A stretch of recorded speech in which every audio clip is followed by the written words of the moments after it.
But I do want to be candid. I'm a local attorney and serve as a county judge with a very small staff. We've got one coordinator. I want the public to know that we are doing the best we can, and we will be transparent. We will get out all the facts and provide documentation about what the county did, how it coordinated with the sheriff's office, and what actions were taken during the disaster. We have nothing to hide, and we ask for patience as we work through this process responsibly and thoroughly. I also want to acknowledge the strength of our Kerr County community, those we lost, those who stepped forward to help, and many individuals and organizations across Texas and the nation who offered to support in our darkest hours. To the families of those that we've lost and recovered, and to the families still awaiting word on their missing loved ones. And on behalf of our entire community, I extend our deepest sympathies. Our hearts remain with you during this painful and difficult time. Our community is still breathing. That grief will remain for a long time, but we've begun the road to recovery. Today, we gather to ask what happened, what was done, and what must be done. Better when disasters of this magnitude strike rural counties. We are not too proud to ask about it, do it, and how to do it better. As county judge, I serve as the head of the emergency management and preside over the county commissioner's court. Like many in our county, my family has built our lives along the Guadalupe River. I offer with transparency because they do not know how this county is or how the river behaves. I share these details many have asked. Where were you? Why hasn't the county been better prepared? Why wasn't there an evacuation order? My wife was at home during the early hours of July 4th while I was at our lake house preparing for our family gathering. On the afternoon and evening of July 3rd, nothing felt out of ordinary. Families were arriving, camps were in session, 4th of July celebrations were underway along the river. My plans, like many others, reflected the same routine in the lake. We received no alerts suggesting an extreme weather event was imminent. For context, we received hundreds of alerts during the summer. This past July, we had over 80. My first indication that the storm was different came when I woke up to texts and calls from Chief Kidd, Sheriff Letha, and Alton Rice. We now know that by that time, the flooding had already overtaken Camp Mystic, part of the hills, Mahooth, and several other upriver camps, something I could never have imagined. This extreme weather event was not forecast by the National Weather Service in a timely manner. Based on the volume and tone of the messages, I recognized that something more serious and potentially tragic was unfolding. I quickly gathered my things and contacted our emergency management coordinator, Doug Thomas, who was en route to the sheriff's office. Together, we agreed to the disaster declaration, which went into effect verbally, and I signed when I came when I got back to town. We are committed to understanding what happened and doing better, and standing with you with clear eyes and ready hands. Let me speak briefly about how Kerr County has come into our emergency preparedness. In fact, I'll skip over that part. We brought Doug Thomas in as our emergency management coordinator in 2015. That was our first step to try to get better prepared, and he has been ignited. I actually took my Citizens Emergency Response Team course from Doug. When the call comes, we respond. That is how our system works. Through coordination and shared responsibility and a team approach among my office, the sheriff, and the emergency coordinators of the county. To better understand what happened, Kerr County commissioned an independent hydrology study from Waterway Engineering. It confirmed that this was a 1,000-year flood. And I've attached a copy of that hydrology assessment to my remarks that are tonight, and very much worth studying. This was a storm unlike anything seen in our county before. It stalled over the South Fork watershed and Hunt and Bow Range, far from the population centers and in a location with very few rain monitors or flood gauges. The storm dumped more than 12 inches of rain in under 6 hours. That is not a typical where our weather patterns, which tend to move in and out quickly. This storm sat, it did not pass through, it overwhelmed the watershed. River flows in Hunt exceeded 220,000 cubic feet per second. Water rose more than 20 feet per hour. And by the time flooding became visible downstream, upstream communities, including multiple youth camps, were already underwater. This study confirmed what we saw on the ground. This was not foreseeable using today's detection systems. It was not forecasted by the National Weather Service or TDA. It was not expected by our emergency response team. And it is exactly the kind of scenario that reveals the urgent need for stronger tools, better detection, and modernized infrastructure, especially in rural communities like ours. The first 911 call to Kerr County Dispatch came from the River Inn Resort at 2:53 a.m. I don't know how many of you know where the River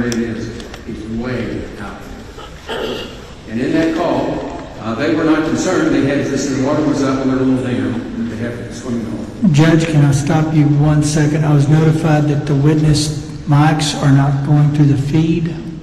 Is someone watching the feed? So Senate Committee is working on it, so thank you.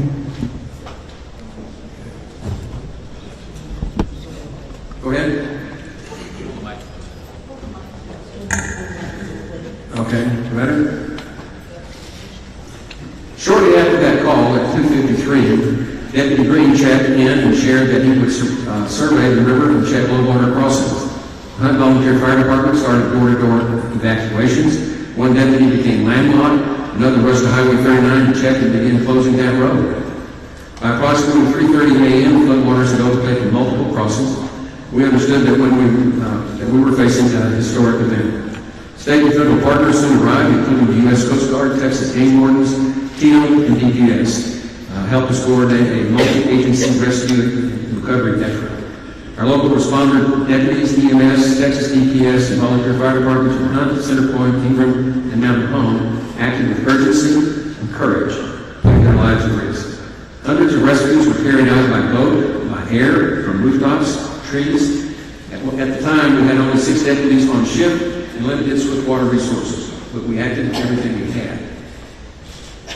Lessons and recommendations: this flood took 108 lives, including 37 children. 2 remain missing. This is the most devastating event in Kerr County history. I said the first thing we need to do is get better real-time flood detection mooring systems. Kerr County's applied for multiple grants to support these expensive systems, and we would like for those to be reconsidered. Secondly, we need stronger support for rural emergency management, including staffing, swiftwater rescue equipment, and more training for our first responders. Rural counties face the same expectations as urban centers, but with far fewer resources. Finally, we need stronger communications and better broadband so that we can communicate better. There is very poor cell service out in West Kerr County and virtually no broadband. And even if people wanted to call downriver to more folks, they didn't have the ability to do it. Plus, 911 tapped out at the rotate. When they get too many calls, they just rotate to another county, It ended up in Seguin, of all places. And so, in conclusion, Kerr is a better place, is a place of beauty and resilience, is a place we want everyone to have the opportunity to experience and enjoy. What we experienced on July 4th was sudden, violent, and overwhelming. But we responded, we grieved, and we are building. Kerr County is ready to do the work, learn from this tragedy, and with your support, be better prepared for the next time the river rises. Thank you, and I look forward to answering the committee's questions.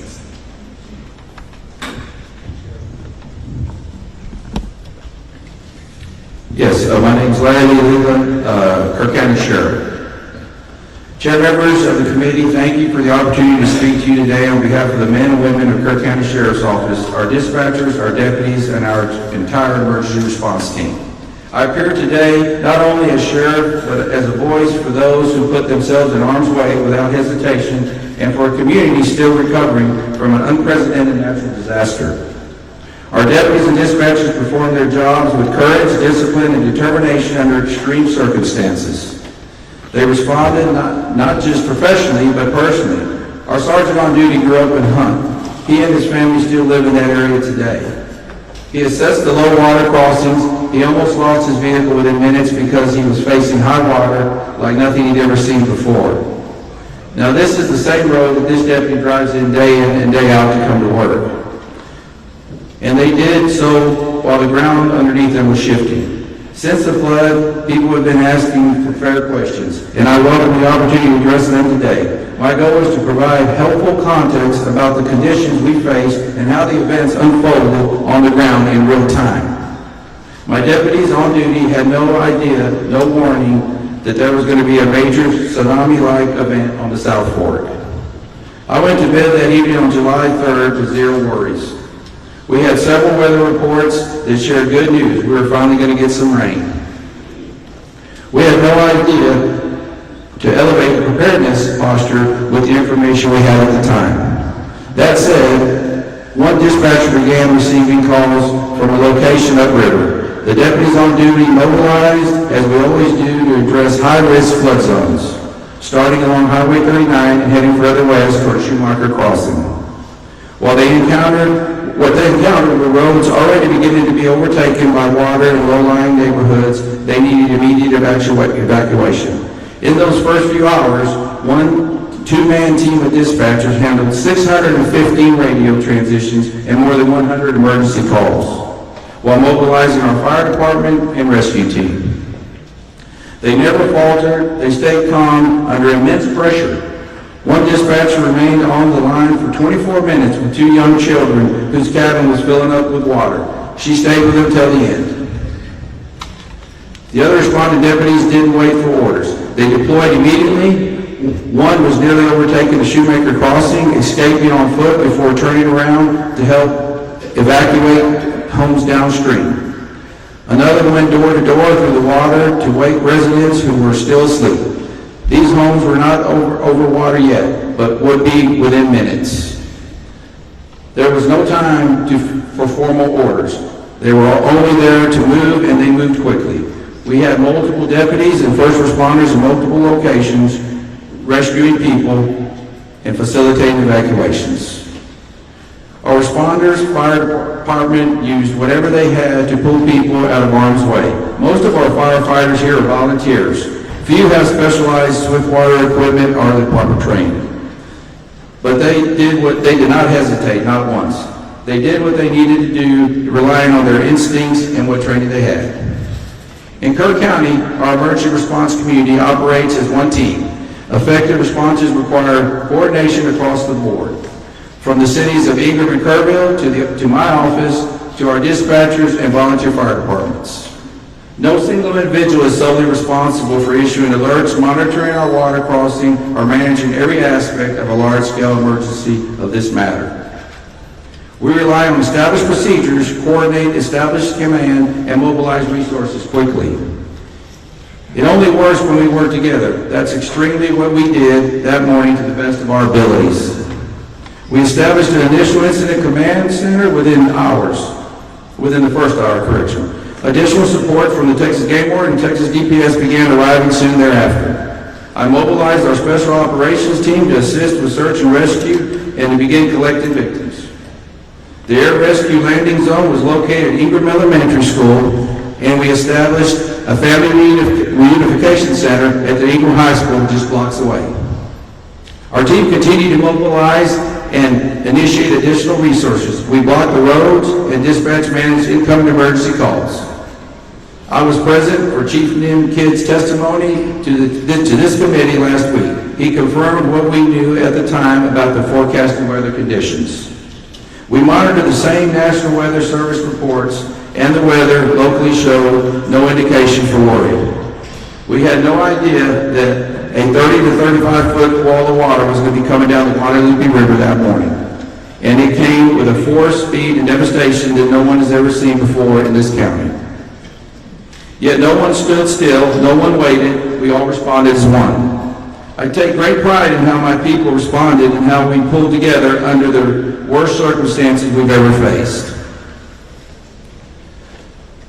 This was not familiar of presidents in my view. It was a test of capacity under extreme, unpredictable conditions. As we look ahead, I want to offer a few observations and actions we are already taking at the Sheriff's Office.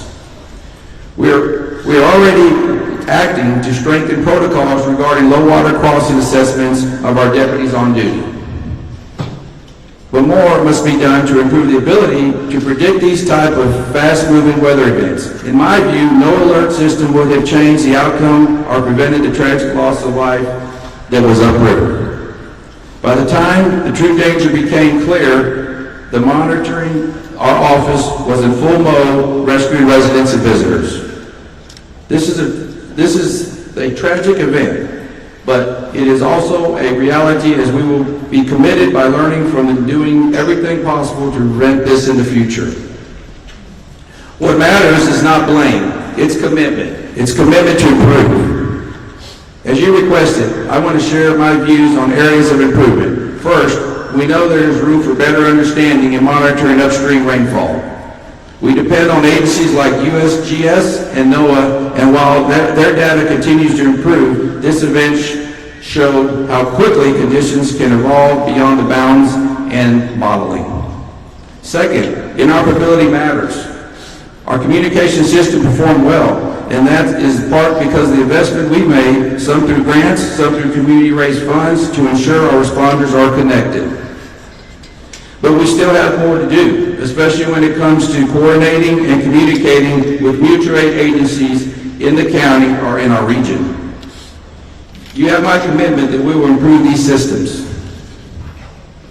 Third, we're already taking steps to assess how we can further enhance our countywide alert system to reach more people through automated alerts, such as how the integrated the IPOS alert system.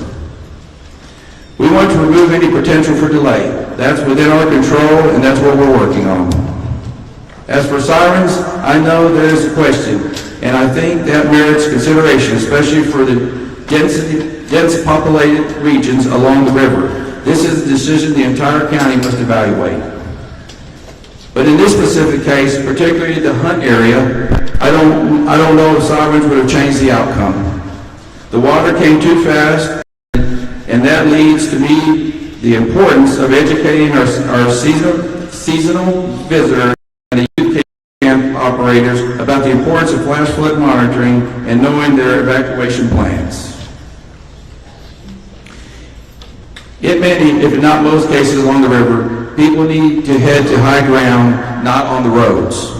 We have too many low-lying roadways and river crossings throughout the Guadalupe Basin, especially in the South Fork, to support road-based evacuations. As we look at various solutions and areas for improvement, we also need to be honest about what works and what doesn't work, and build layered systems to reflect how people live, work, and recreate in rural areas like ours. What matters most is that we continue to improve together. We've committed to doing everything we can with the resource we have and supporting our residents and visitors in every way we know how to. We will do that while we work together to get this county and our people back on their feet for recovery. What I'd like to say personally, I'm 59 years old. I went to school here, my children went to school here, and my grandchildren are currently going to school here. My son's behind me. He's with the Department of Public Safety. That's where I retired for. You know, I've been a police officer. I've been a deputy sheriff. I've been a state trooper, investigator, and now sheriff. I've seen many floods in my time. I went to many floods in my time, and hurricanes. I can tell you this, I have never seen anything like this before. I don't know if y'all have had an opportunity to look, but I encourage each and every one of you to look. I flew over it first. There's nothing like driving down it. Of course, a lot of that's been cleaned up today, but it's devastating. It truly is. You know, I ask, how do you prepare for something we just did? We'll look at things to make better, and we'll work on that. In closing, I'd like to thank y'all for giving the resources to all your state agencies that helped us. We could not have done that without them, I assure you. I mean, it was a great help. I've been in this barn right here and showed many pigs in this barn along with my children. I've never seen the amount of police officers and first responders here over 2,000. It was very impressive, and I thank you for that. Thank you. Doug? Chair, is it working? Yeah, pull it up there close. There you go. Chair, members of the committee, thank you for the opportunity to appear before you today. My name is William B. Thomas IV. I have served as the Emergency Management Coordinator for Kerr County in the City of Ingram since 2015, and I report directly to the Sheriff and the County Judge while operating out of the Sheriff's Office. I am a certified Master Police Officer with over 34 years of law enforcement and emergency response experience, including nearly 10 years with the Kerr County Sheriff's Office and prior service with the Texas Department of Public Safety. I previously served as a highway patrol lieutenant and held the role of district disaster chairman for the El Paso sub-district and role of assistant district disaster chairman for the Waco district. Since moving to this region in 2010, I have focused on strengthening emergency response across Kerr County's 1,100 square miles. As EMC, I coordinate emergency response and all hazard response planning across unincorporated Kerr County and its two cities. I work closely with our dispatch, volunteer fire departments, first responders, and emergency medical services. I help with the integration of the iPause system into our Code Red public warning system. iPause enables automated alerts from the National Weather Service to be broadcast directly to all cell phones.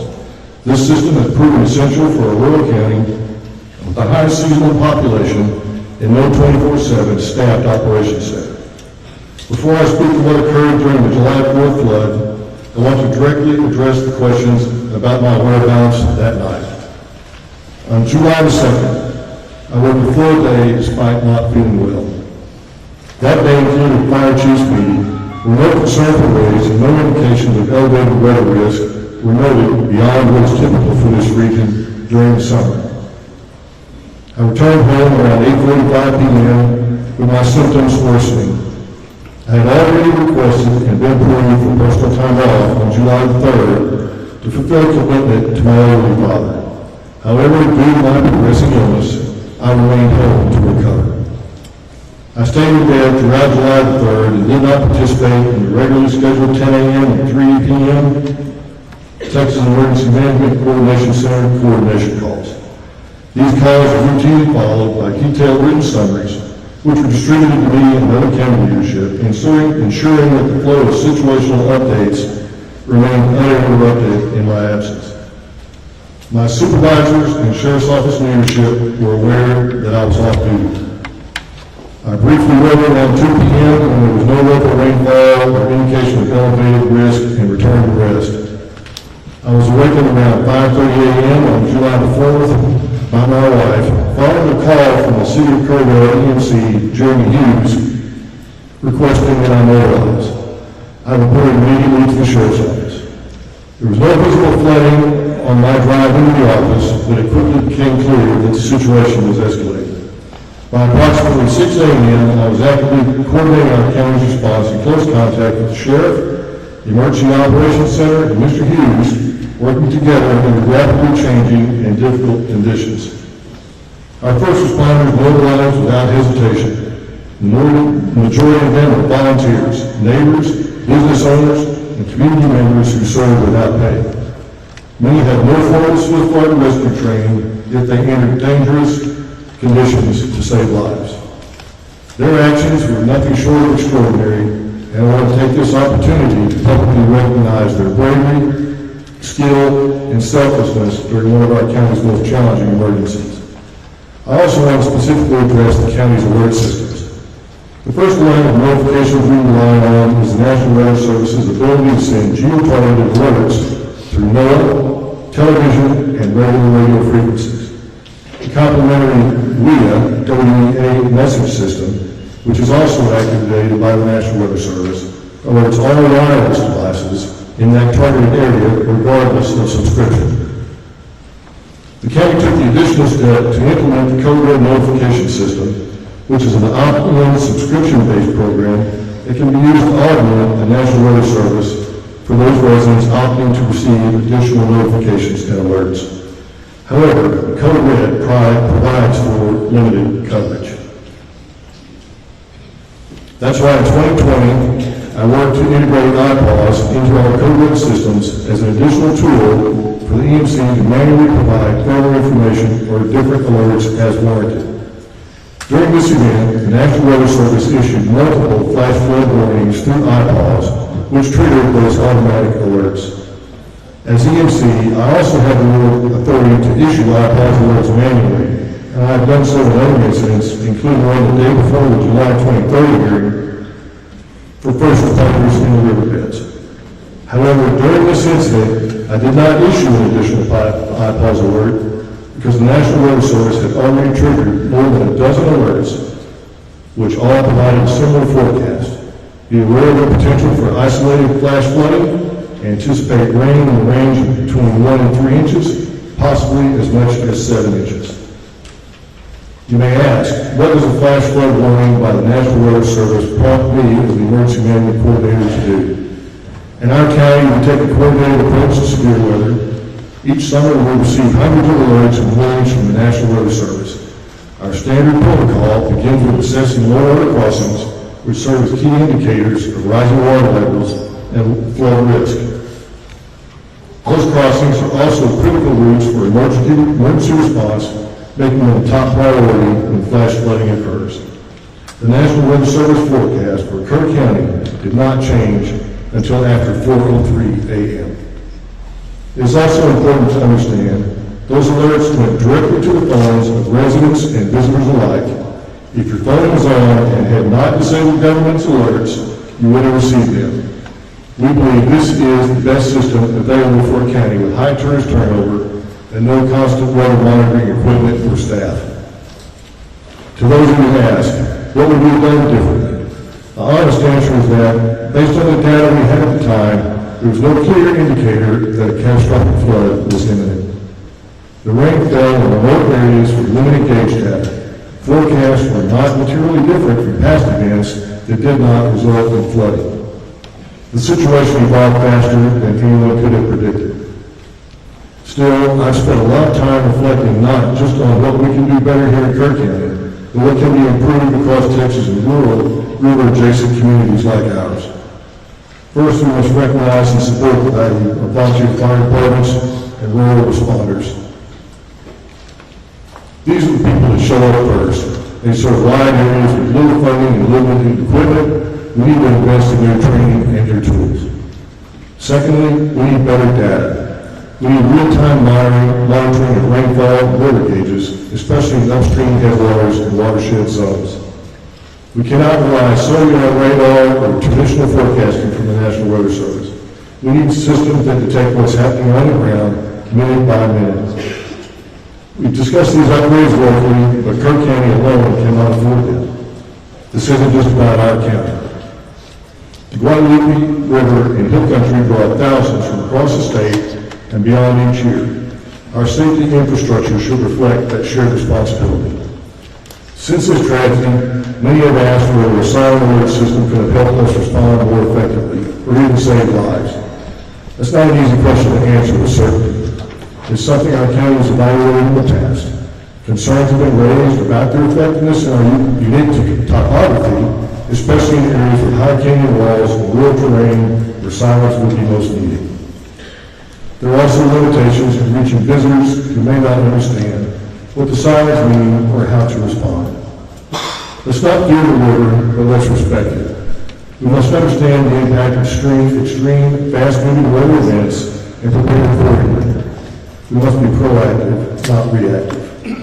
And we must recognize that the benefits our region provides to all Texans come with shared obligations to safeguard it and those who enjoy visiting this beautiful area.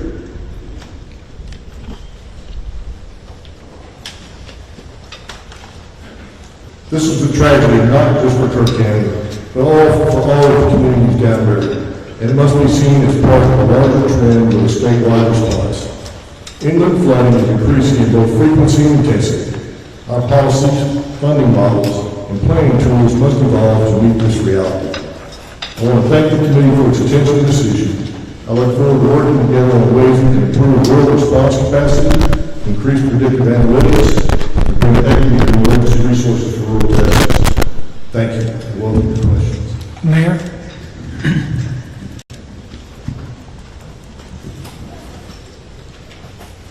My name is Joe Harris Jr. I'm the mayor of the city of Kerrville. I want to say thank you to Lieutenant Governor Patrick, Speaker Burrows. I want to say thank you to Chairman Parrish, Chairman Keene, and all committee members for coming to Kerrville to hold this hearing. I know it took time and extra effort to come to Kerrville. Thank you for your dedication and hard work to come up with solutions for the problems caused by this flood. When Lieutenant Governor Patrick told me this hearing would be in Kerrville, I was thankful. Thankful because it's important for you to be here when the flood happened. But also thankful because it's important for you to hear directly from our community about the tragedy which occurred here in Fort Myers, July 4th, 2025. Here's what you need to know about our community. We are grieving.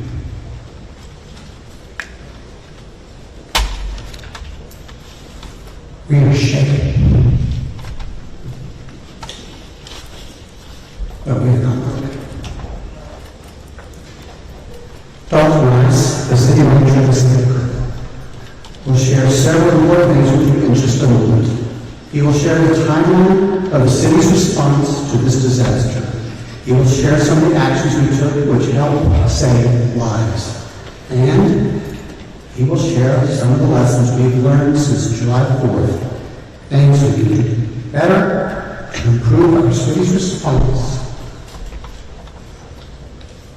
when the Guadalupe River floods came.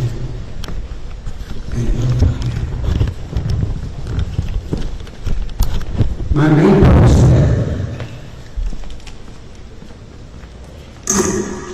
is to join Lieutenant Governor Patrick in calling for a flood warning system to be designed and installed in Kerr County before next summer. Whether it's a series of warning sirens or an automated, data-driven alerting system, or even a hybrid of both, we need solutions in place that protect the public and save lives. Frankly, we would need your help to achieve this goal. Here's one thing I learned from this tragedy. When Kerrville and Kerr County asked for help came. You were here today and we're asking you for help. Help came from the state of Texas, help came from the United States, and help came from around the world. President Trump and Governor Abbott have been focused on sending help. I will be forever thankful to the brave men and women who showed up here to rescue those who perished and to search for those who are still lost. Thousands also came to feed the hungry, to give shelter to those who lost their homes, and to help our communities rebuild. Please know that Kerrville and Kerr County are grateful. Thanks again for being here today. I know we can find solutions together. Dalton. Lieutenant Governor Patrick, Speaker Burrows, Chairman Perry, and Chairman King, and honorable members of this committee. Thank you for being here in Kerrville and Kerr County and for the opportunity to speak. I've had the privilege to serve in the military as a firefighter paramedic, in healthcare, and now in public administration. Sadly, I've seen the toil of both natural and man-made disasters far too often. What we experienced here over the July 4th weekend will stay with our community forever. But so will the strength, heart, and resilience shown by our people. Let me begin with a brief overview of Kerrville and our emergency planning efforts. Kerrville is a full-service city of about 25,000 people located in the heart of the Texas Hill Country in East Kerr County. Emergency management is a shared responsibility embedded in our culture from city council to our frontline responders. We maintain an updated hazard mitigation plan, develop emergency action plans for large and small events, and routinely partner with the county, National EMR, TxDOT, and others. Just last year, we used the total solar eclipse as a full-scale disaster exercise. That preparation made a difference. We've also adopted strict floodplain regulations aligned with FEMA standards and recently implemented a 6-year building code update cycle to meet post-disaster resilience requirements. Those proactive measures minimize structural damage during the floods.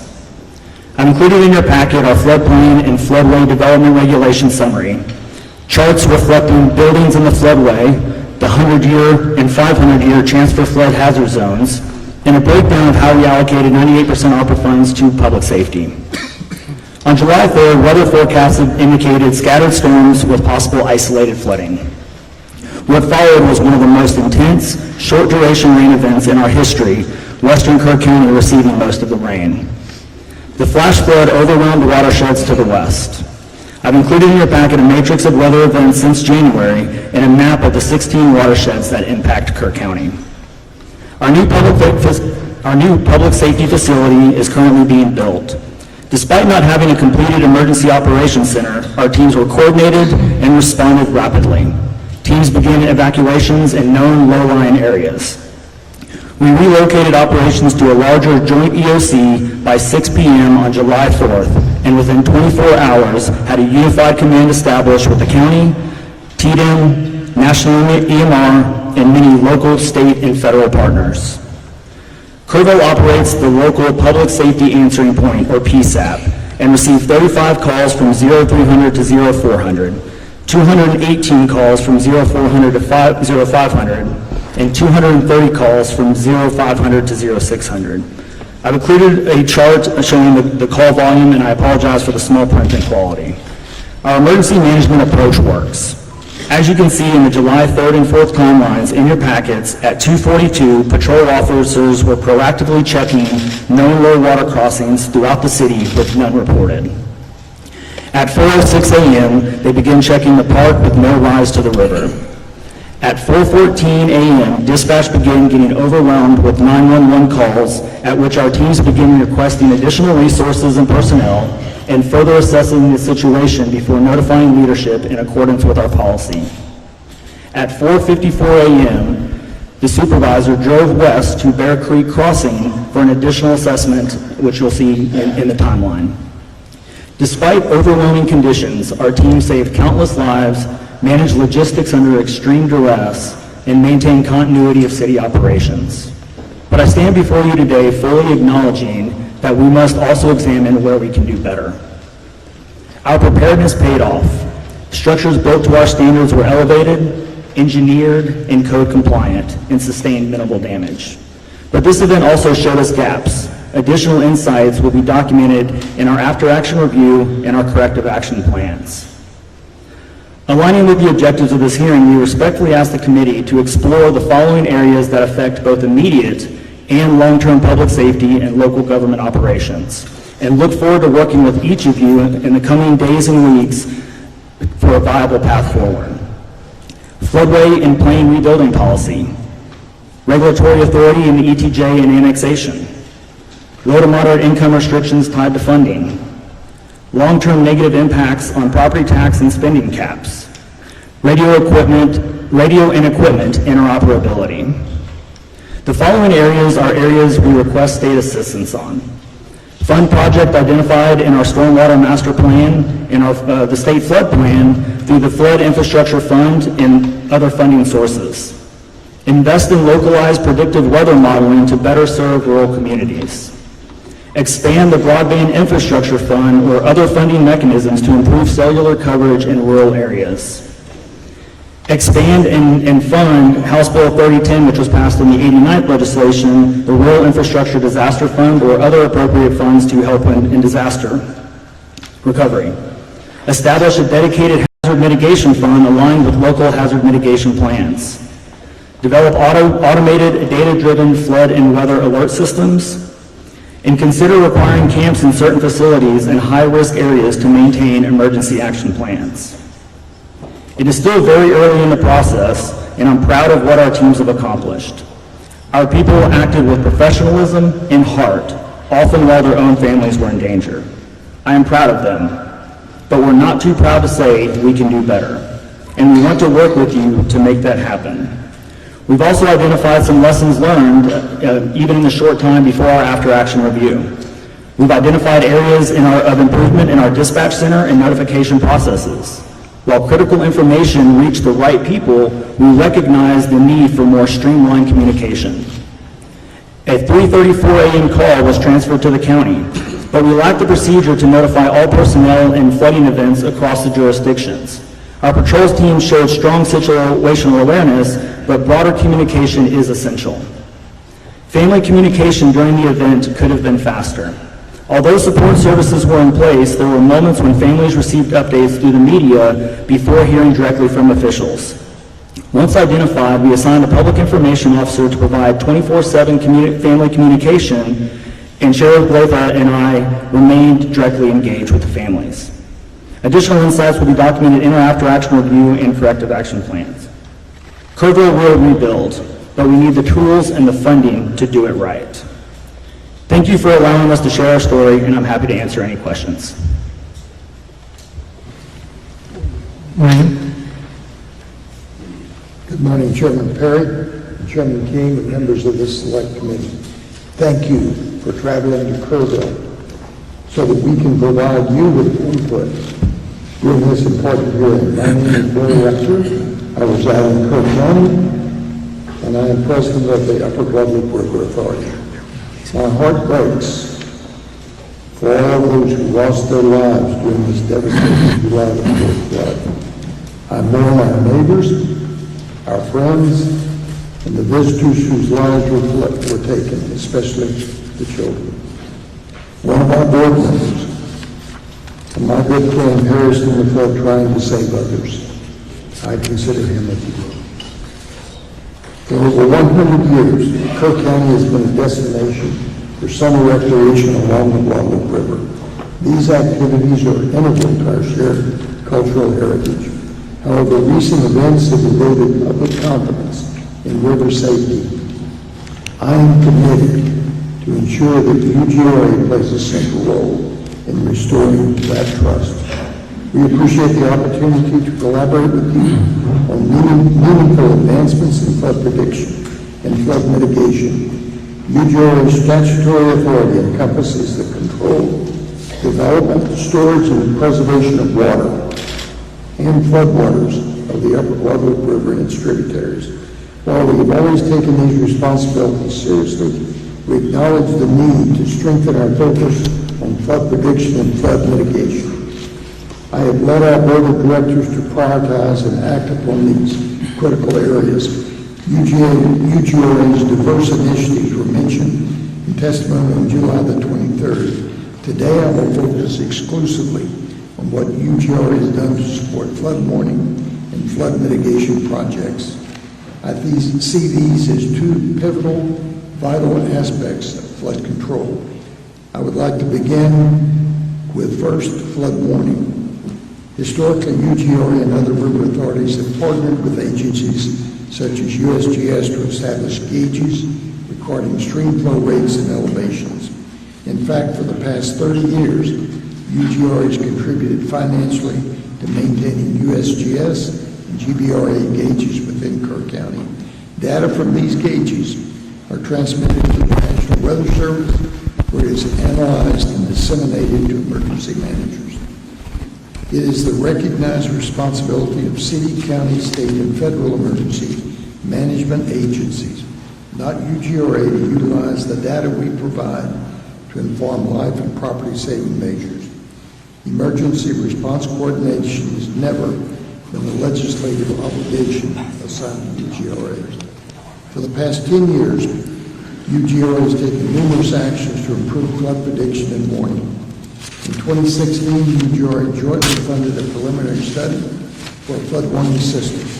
The study was used to support applications to the Texas Department of Emergency Management Hazard Mitigation Grant Program in 2017 and 2018. These grant applications were denied. In 2020, 2 years later, when the first regional flood planning groups were being assembled, the UGRA general manager was appointed to a position on the planning group and actively participated in development of the plan. This, however, never materialized into flood funding for UGRA. In 2023, we knew the clock was ticking. UGRA renewed focus on flood warning by again prioritizing in our strategic plan. In September of 2024, our board invited a hydrologist to present technology for streamlining data access for end users. Based on this presentation, we resolved further to develop a software solution to improve flood prediction and procuring additional rain and stream gauges to enhance local awareness during flood events. This concept was presented at the November 2024 board meeting, and consensus was to proceed. At the next board meeting in January 2025, we approved release of a request for proposals to start the project. During this time, our board decided not to accept the 5% grant from the Texas Water Development Board. I would like to clarify the rationale behind this decision. When we applied for the grant in April of 2024, we had hoped for approval for at least 50% of the $1 million requested as a cash grant, intending to match it with our reserve funds. The actual offer was only 5% as a cash grant. Furthermore, we were not eligible for a 95% loan without voter approval, since repayment would have been from tax dollars. We also learned that the timeline to submit the full application, which would require professional engineering assistance, was only 6 weeks. That timeline was not feasible for us due to state procurement guidelines. We decided that this and other grant processes were unlikely to provide the timely support for what we considered an urgently needed system.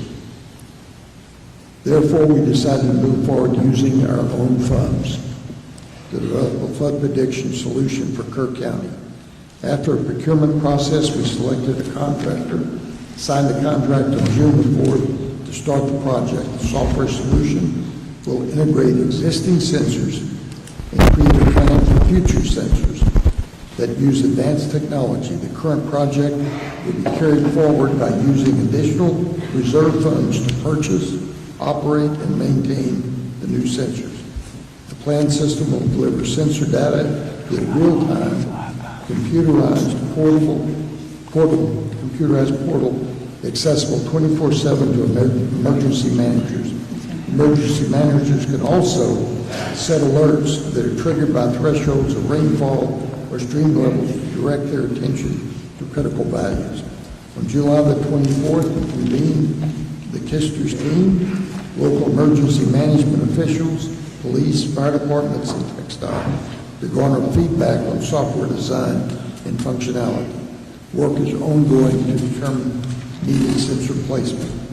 Placing our board's widely discussed and criticized decision in context, we are now 9 months into the development of this much-needed project, having engaged an expert firm and begun creating a reliable means for emergency managers to access critical data.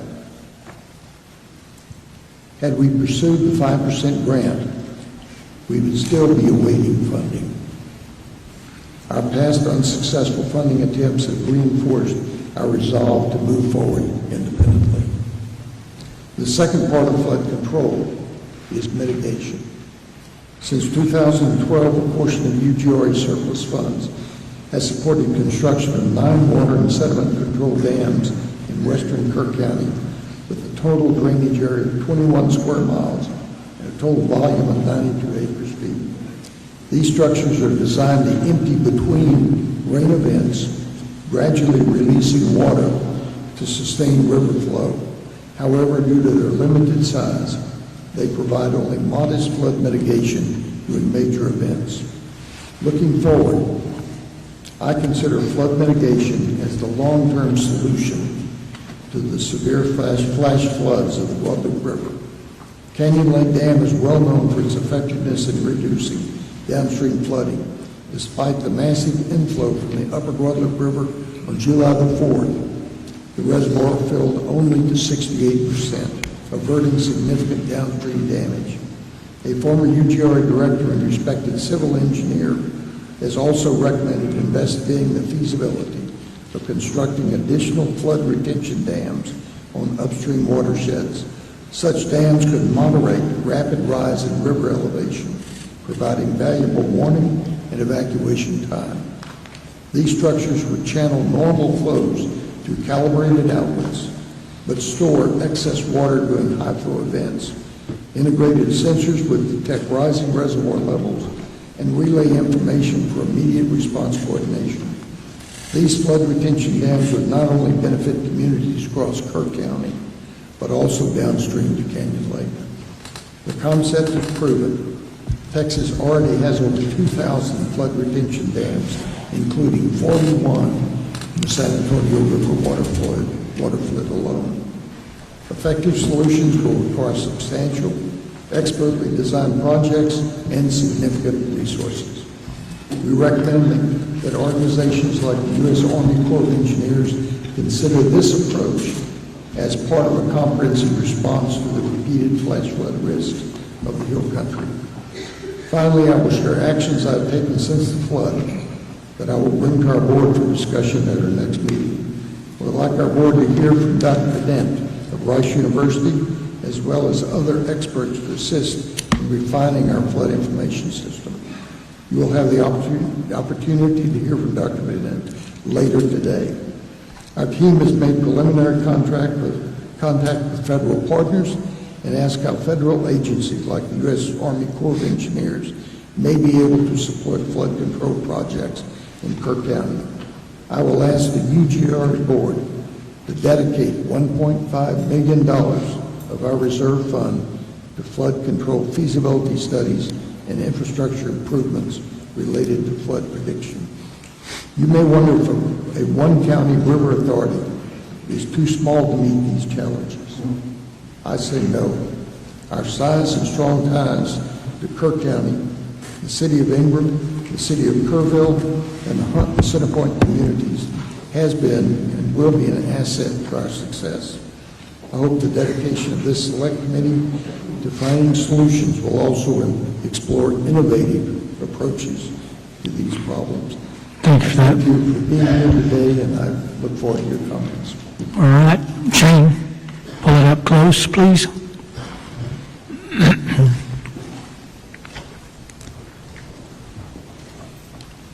Good morning, Lieutenant Governor Patrick, Chair, members of this committee.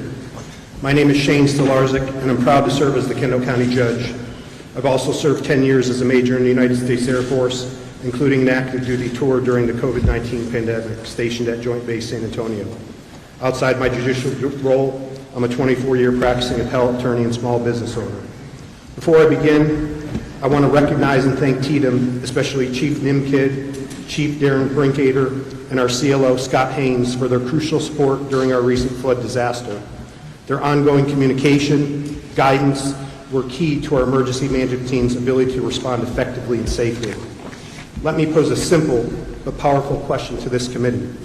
Proper planning or dumb luck? If your life depended on it, which would you choose? Disasters always carry an element of unpredictability. We were fortunate this time. The USGS flood gauge data reflected a 50-year flood event for the Comfort community, not a 100-year, not a 500-year event. Even more luckily, Sir, can you pull that right up there? The stream requires you almost to eat that mic. sorry, sir. You can't dig too close. How's that better? Okay. Even more luckily, Cypress Creek and Comfort did not flood. But make no mistake, it was proper planning, not luck, that formed the backbone of our response. Our philosophy in Kendall County is simple: prepare for the worst every time. That philosophy guided the creation and implementation of our Emergency Action Plan, our EAP.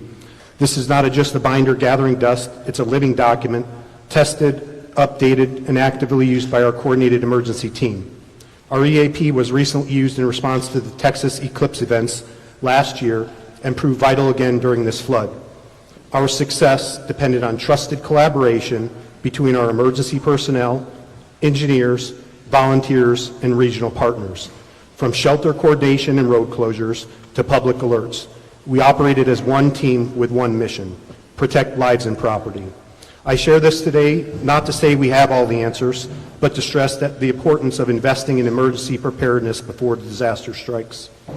The timeline of our flood response shows our proactiveness prior to the floodwaters reaching our community. Our vigilance of the weather began on July 3rd, 2025. At 8:37 a.m., CLO Scott Haynes contacted our emergency management coordinator, Brady Constantine, and advised him to be vigilant and stay alert for heavy rain over the area in the late evening and early morning hours. Haynes specifically advised Constantine to take note of RV parks and campgrounds along the river. At 10 a.m. on July 3rd, EMC Brady Constantine attended a State Operations Center weather call advisory of the potential weather. At 10:25 a.m., EMC Constantine responded by emailing all our volunteer fire chiefs, our EMS administrator, the Kendall County Sheriff Patrol Sergeant on call, and our Precinct 4 Commissioner reminding them to be vigilant and on alert for potential flooding in the Comfort area. At 1:18 p.m. on July 3rd, the National Weather Service issued a flood watch advising of potential local heavy rainfall and flooding. At 6 p.m., we started sharing Facebook weather updates and currently monitoring the incoming storms. At 11:41 p.m., the National Weather Service escalated the situation to a flash flood warning. By midnight, EMC Constantine continued to actively monitor weather reports and river gauges in Comfort, coordinating closely with our sheriff's deputies. This continued throughout the night and into the early hours of July 4th because EMC Constantine, I quote, had an uneasy feeling that night about the pending weather conditions. At 1:14 a.m., flash flood warning with a considerable tag was issued for Bandera and Kerr counties. EMC Constantine initiated the activation of our Emergency Operations Center for Kendall County at 4 a.m. and started making phone calls to the pertinent EOC team members. At 4:03 a.m., flash flood warning was upgraded to a flash flood emergency for South Central Kerr County, including Hunt. At 4:32 a.m., the National Weather Service reported 5 to 10 inches of rainfall had fallen across South Central Kerr County over the past 3 to 6 hours.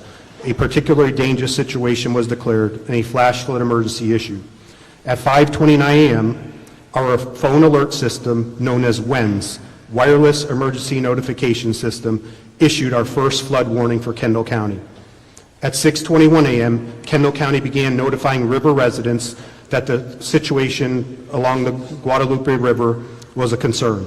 At 6:37 a.m., the EOC was fully activated. Reports of devastation in Kerr County began arriving, including flooding at camps and rising water levels. The 20-foot flood wave took about 90 minutes to move downstream toward Kendall County. Thanks to Comfort ISD, we opened a temporary shelter on campus.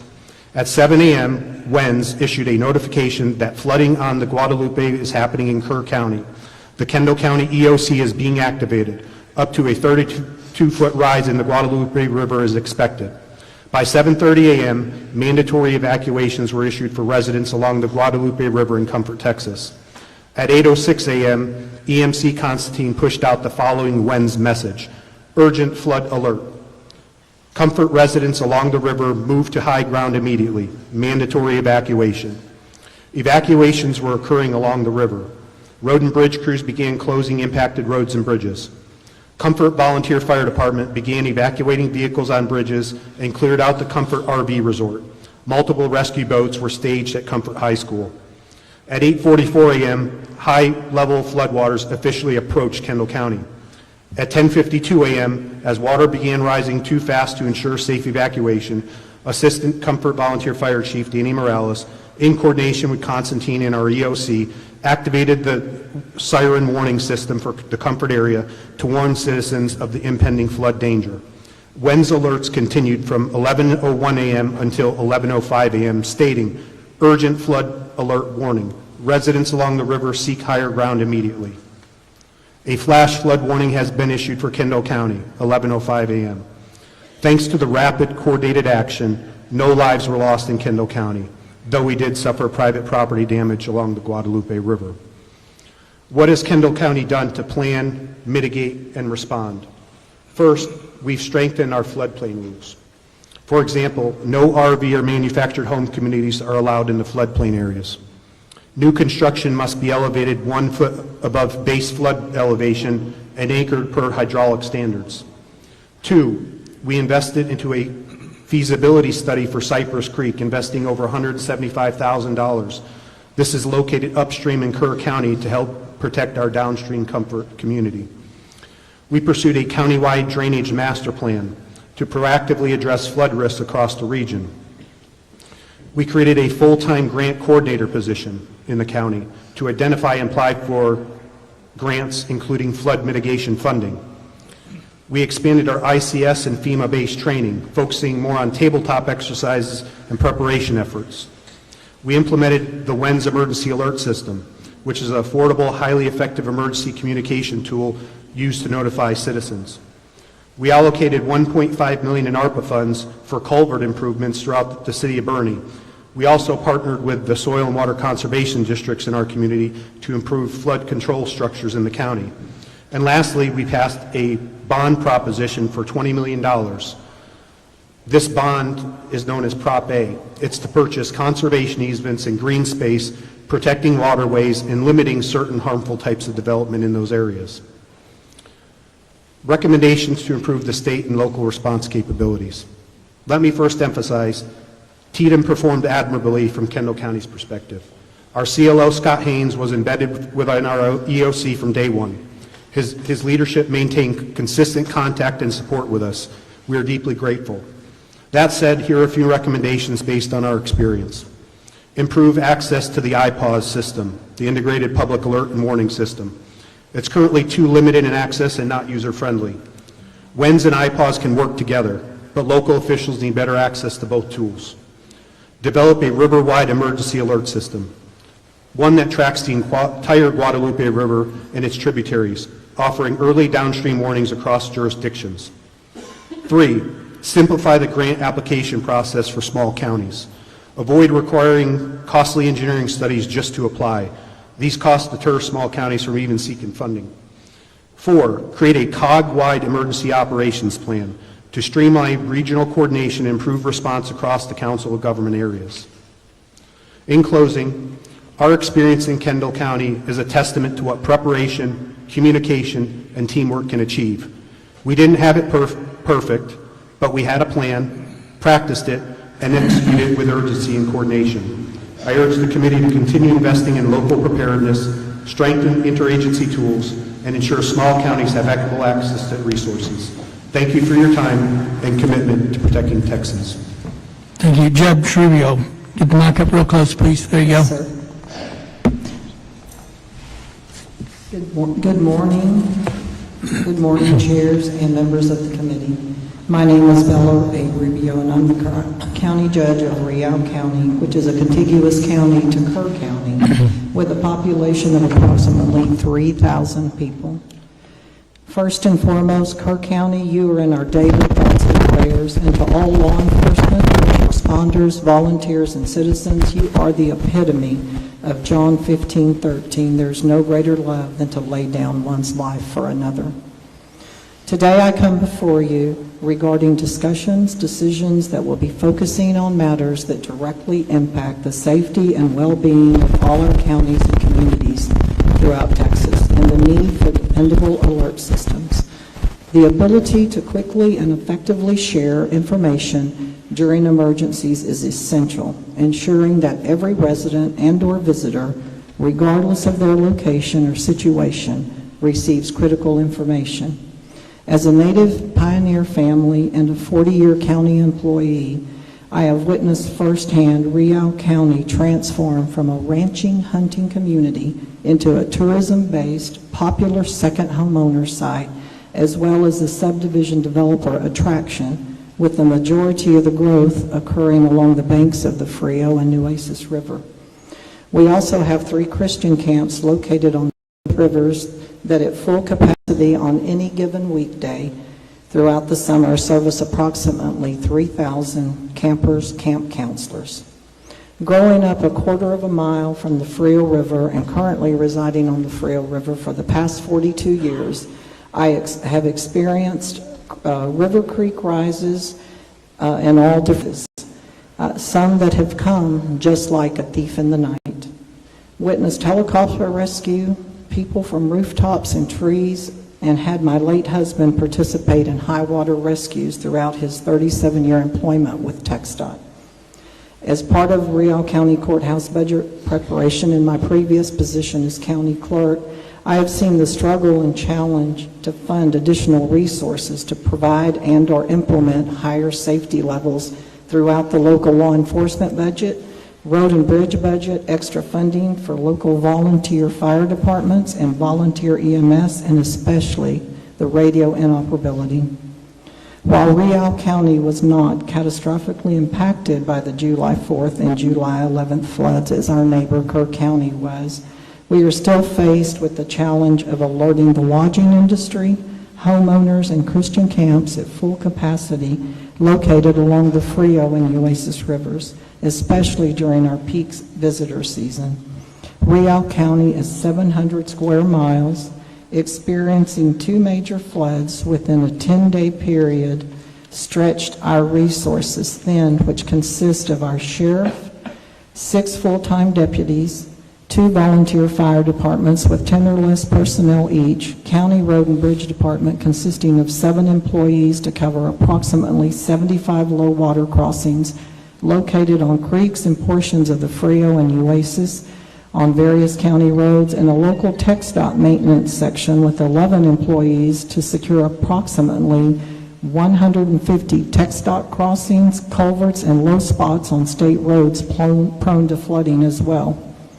While our sheriff currently utilizes an app system that local residents and/or visitors can utilize to receive notifications, the system does not work in all the areas of the county due to minimal and/or zero cell phone service, nor during power outages, which occur frequently during severe weather. While all the entities do their best to collaborate in quarterly meetings and work collectively, it is extremely challenging to assure the safety and welfare of all visitors and residents during natural disasters. As the torrential rains fell in the early morning hours of July 11th, Real County Sheriff deputies began stationing themselves, as well as our Road and Bridge Department, at as many crossings as possible, beginning at 2 a.m., hoping to deter traffic attempting to drive through crossings where flooding was commencing.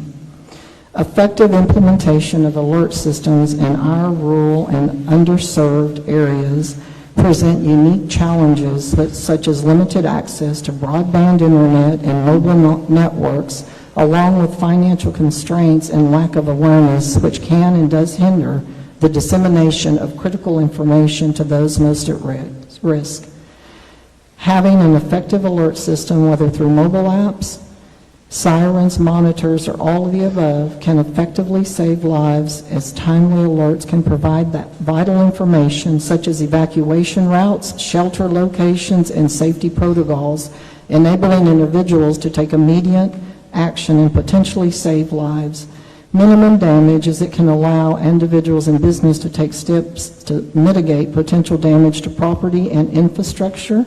Enhance emergency responses, real-time alerts and instructions allow first responders to quickly access situations, allocate resources, and coordinate their efforts more effectively, improving response times and efficiency. For counties to be able to promote preparedness through reliable alert systems that would foster a culture of preparedness, empowering individuals to be more aware of risk and take proactive steps to protect themselves and their family, funding assistance must occur. Counties should not be faced with the funding of alert systems through local property taxes, which is basically our only source of income, which have been capped throughout the years and/or reduced through property tax relief. While there may be possible grants geared towards purchase of alert systems, there are none that I am aware of for the maintenance and operation of these systems, much less the replacement when destroyed either by natural disasters or types of accidents and/or vandalism. In closing, I would add that I understand there's never a perfect solution nor a fail-proof system. However, timely alerts should not have to be considered a luxury, but a fundamental necessity, especially for our most vulnerable population. I thank you for the opportunity to speak on behalf of Real County. I've attached some maps that reflect the the Frio and the Oasis River and the over 50 tributaries, such as creeks that feed into the Frio and impact it, and the Oasis as well, and impact both rivers during flooding. I know that we as Texans are stronger together. Thank you. Thank you, Judge.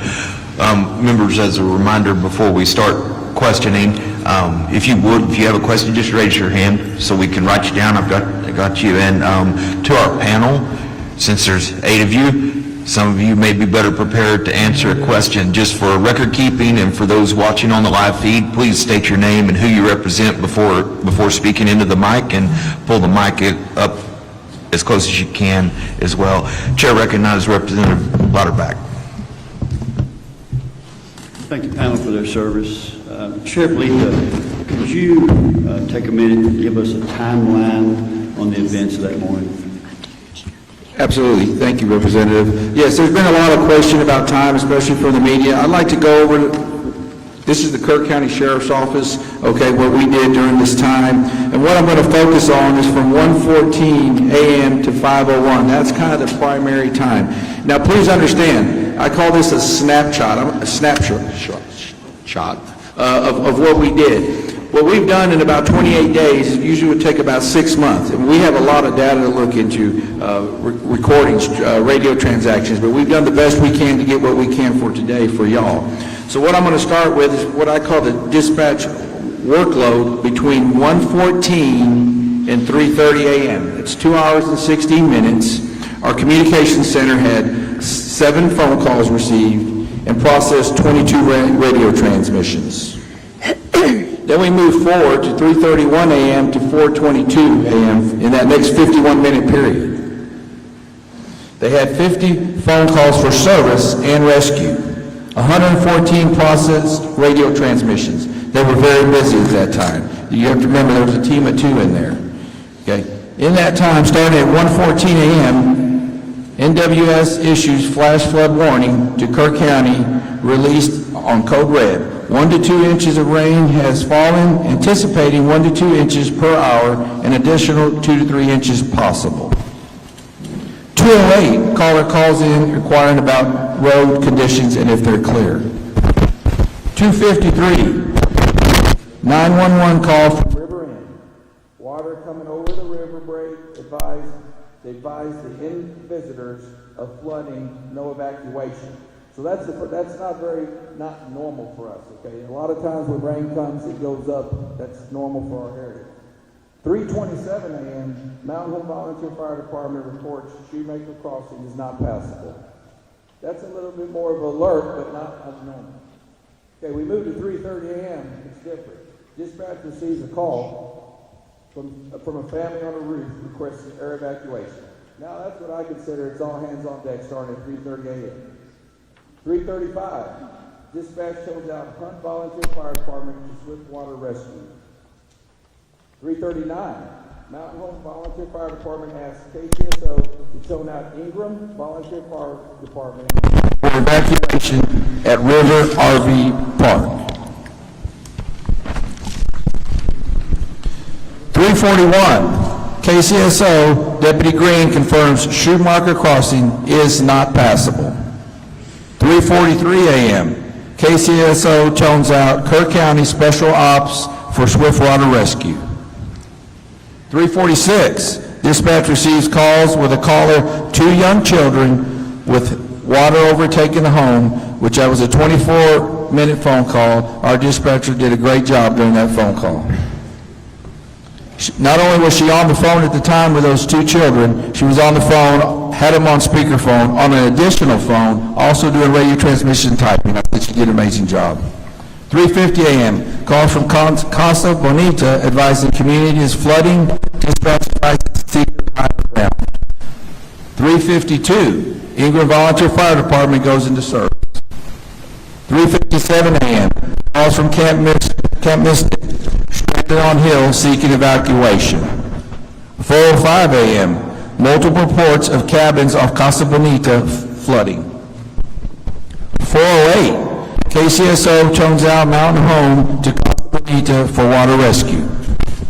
4:11, KCSO Sergeant Merritt is landlocked, must abandon his cruiser and begin evacuating nearby residents. So what he did is he got trapped, but he got out of his vehicle and continued to notify people of what's going on. So also provided first aid to one lady in that time. He was kind of out of the game at that point, so we lost kind of a deputy, but he was still able to notify people where he was at. He was actually trying to get a hold of another deputy. I had another female sergeant that was getting ready. That female sergeant lost her vehicle, her department, her office Tahoe, and she was underwater and could barely breathe for 45 minutes. 4:15, KCSO Corporal Tejeda arrives at Highway 39 and barricades the highway. Okay, now we're going to move to 4:22 to 5:01. This is a 39-minute period. During that 39-minute period, our dispatch workload was 19 calls of service and rescue, 168 radio transmissions. Still very busy for 2 people. 4:22 a.m., Hunt Volunteer Fire Department seeks code red alert. KCSO dispatch acknowledges. 423, KCSO Sergeant approves code red alert. 424, KCSO Deputy McGee reports he hears kids screaming in the river. 428, dispatch calls TxDOT for barricades. 4:30 a.m., TxDOT calls dispatch asking for information on what is happening in reference to the flooding. Okay, please pay attention to 432. NWS calls KCSO asking if the roads are closed and if it's flooding. 435, KCSO tones out Ingram Volunteer Fire Department. Children trapped in water below Howdy's Park. 438, Deputy Green dispatched to Roland Lane to assist with children trapped in the water. 442, KCSO Corporal Tejeda advises people are on the roof in Hunt. Dispatchers advising callers to seek higher ground. 434, KCSO Corporal Tejeda seeks helicopters evacuation for Hunt. 4:46 a.m., ETA for Swiftwater rescue boat, he's told 10 minutes. Deputy Green says these kids don't have 10 minutes. 4:47 a.m., KCSO dispatch receives calls. Camp La Junta building collapses, seeking water rescue. 5:01, KCSO issues code red alert. From there on, we just continue to be busy, but that's kind of the bulk of the events between that time. Thank you.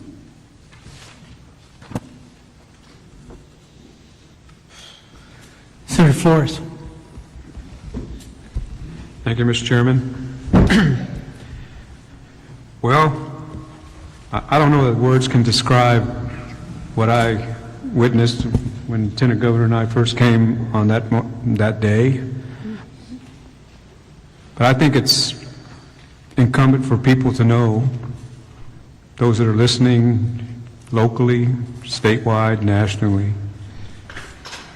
just what type of calamity you experienced in a short period of time that was unprecedented, a monster in the middle of the night that we've never seen before, and how this community, you all that I personally witnessed, responded with the resources you had to that calamitous event. And I want people to know what I saw. You, Sheriff, Judge, Mayor. You guys didn't sleep. I saw that.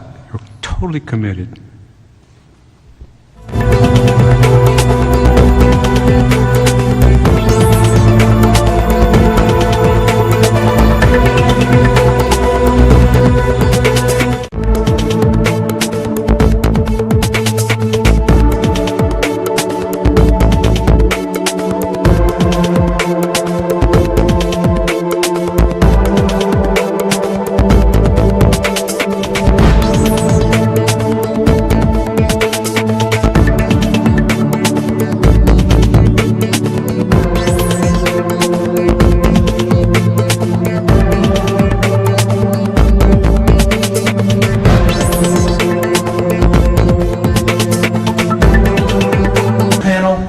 Each one of them has up to 10 minutes. If they don't need it, they can move to the next one. We're going to try to get through the panel, and then we'll have member questions. The chairs reserve the right to violate that rule a little bit. If it helps kind of moving along, we will try to set the stage. But with that, I call Judge Rob Kelly of Kerr County, Sheriff Larry Letha of Kerr County, William B. Dub Thomas of Kerr County. We've got 8 seats. Mayor Joe Herring, City of Kerrville. Dalton Rice, City of Kerrville. William Rector, Upper Guadalupe River Authority. Judge Shane Stolicek of Kendall County. There you go. Thank you, Mr. Vice Chair. And I still butchered, I'm sure. Judge Bella Rubio of Real County.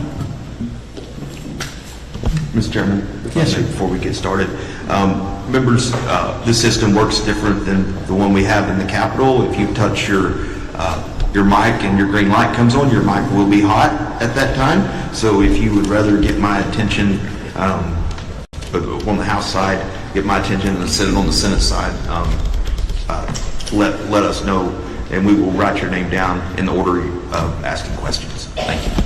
And with that, we'll be taking notes as those member lights come on as we see them. If your light's been on, you might want to just kind of wave at us a little bit, but we'll alternate between members, so Senate and Rep or Rep and Senate based on the order they come up to keep it moving. I assume y'all sat down in the order I called you. If you didn't, then go ahead and state your name and your title. And you have about 10 minutes to tell us what you want us to know. Is that on? It's not on, so. Chair, There you go. members, thank you for the opportunity to appear before you today. I am Rob Kelly, Kerr County Judge. Before I begin